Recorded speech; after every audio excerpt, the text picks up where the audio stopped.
I had been preaching from my pulpit for years these principles. We could see that the war was probably coming. We'd done everything we could do to avoid it. Well, finally it began. I called the men in my church together. I said, "Men, I'm 63. I'm afraid I'm just a little too old to join the army. But I'll make this deal with you, you men who are younger. If you'll go fight, I promise that I will stay behind and watch over your families." Well, that seemed to be the right decision. And they went away. Well, it was the right decision until the Battle of Long Island, New York, where the British just almost annihilated General Washington and our troops. They barely got out of there. Had it not been for a miracle of God, they'd have been destroyed. The war would have been over. I then realized that every able-bodied man was going to have to fight. So I called the remaining men of my church together and I said, "Men, we must rally to the aid of General Washington and to liberty." My men said, "Preacher, we'll go if you will lead us." And I said, "It will be my distinct honor." At the age of 63, we saddled up. We rode off to find General Washington's army.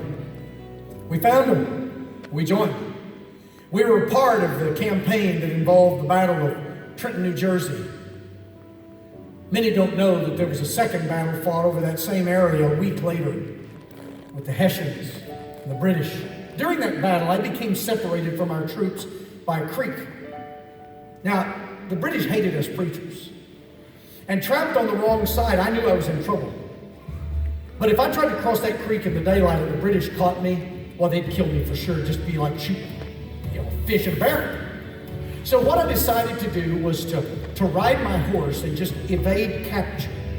And if I could do that until dark, then I could cross the creek, get over to safety with our men. So that's exactly what I did. I rode all day long, and I was able to evade the British, the Hessians. But come late that afternoon, I had not had a drink of water, not a piece of bread, and I was just, I was worn out. So I rode up to a tavern, and I thought, well, I'll tie off my horse, I'll go inside real fast, see if I can find me some water, a little coffee, piece of bread, just anything. So I went inside. I did find something and had a little bit of something. Well, when I finished and came outside, to my shock, I found that my horse was gone. Well, now here I am, my horse gone, not wanting to steal somebody else's. I'm flat-footed, trapped. I'm probably dead for sure now. So I went through the trees trying to find him, hoping that maybe he had just wandered off. I pushed through a thicket of bushes, only to find myself surrounded by a squad of Hessian soldiers led by a British officer. Now, I don't know what you know about those Hessians, but they were German mercenaries, and they were ruthless, and they were brought over to terrify us, and it worked. I wanted to run. There was nowhere to go. So I cast myself upon their mercy, and I said, "Men, would you take me as your prisoner?" They just laughed at me. I could see there was no mercy to be had. They intended to kill me. And so I said, "Well, could I pray before I die?" They allowed me to do that. So I got on my knees there in that damp ground. How do you pray when you're about to meet a really brutal death? I didn't know, but I prayed like you would. I started praying out loud. They could hear me. I said, "God, I'm about to meet you. Please receive my soul. Watch over my family. Take care of my church. God, help us to win this fight. We got to win this fight." Oddly, the words of Jesus when he was on the cross came to me while I was praying. You remember when he said, "Father, do not lay to these men's charge my death"? I just prayed it. I prayed it out loud. I said, "God, please do not hold these soldiers accountable for my death." You would think that that would have softened those old cold, hard Hessian hearts. It didn't make a dent. When I finished my prayer, the British commander yelled, "Take him!"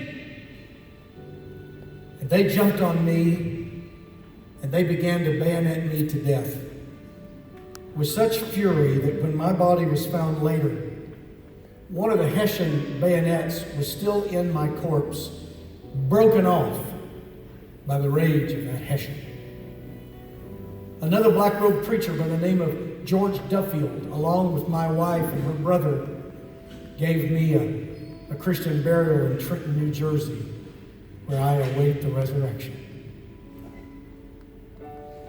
You see, when we rode off to fight for liberty, we knew some of us would probably be wounded, maybe some of us killed. But you know, you just kind of put that out of your mind. You don't want to think about that. But the truth is, a lot of us, preachers, church folk, paid a very high price for liberty. And so I always ask every audience, if my generation was willing to die for liberty, is it too much to ask yours to stand up and speak out for it? Is that too much? And if you do, don't wait too long. The window and the door are both closing. Amen. Well, friends, today we have heard amazing stories about men like John Rossborough, the preacher Joab Trout that was killed at Brandywine, just 25. James and Hannah Caldwell, the Presbyterians killed by the British. Jonas Clark's Minutemen, some of them from his church. Samuel McClintock's 3 sons out of 4 that died. Charles Thompson, the Baptist preacher out of Warren, Rhode Island. Naphtali Daggett, the president of Yale. And those are just a few examples of the preachers who died for liberty.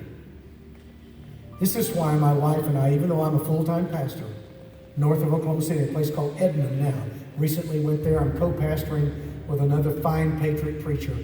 Why we go all over the country. Our church believes in this so much, they allow us when we can to come to events like this. And I'll be doing events all through the week. In fact, Wednesday night, we will be in Twin Falls at Paul Thompson's church. I believe it's Eastside Baptist Church. And then Sunday morning, we will be in Boise at the Calvary Baptist Church. Brother David Pascal is the pastor. We'll be there. I'll be speaking at an abolition of abortion conference Thursday and Friday and Saturday there in Boise. We go all over the country because we believe our culture must hear this story. And if the church does not awaken, my friends, we're goners. Goners. We've always been the firewall, and we certainly are now. So what will we do? Well, nobody wants a war, and I'm not calling for one. But I'll tell you what I am calling for. I'm calling for the spirit of that old Black Robed Regiment to invade the pulpits of this land and the churches and the pews. And the church actually do what it ought to have been doing all along. There's more than enough of us. If we're all willing to go to jail, Richard Glenn says, none of us will have to. But friends, if we stay silent much longer, I can only shudder to think of the world our children and our grandchildren are going to face. So I'm going to ask you to pray with me, and we're going to pray. We're going to ask God to raise up the new generation.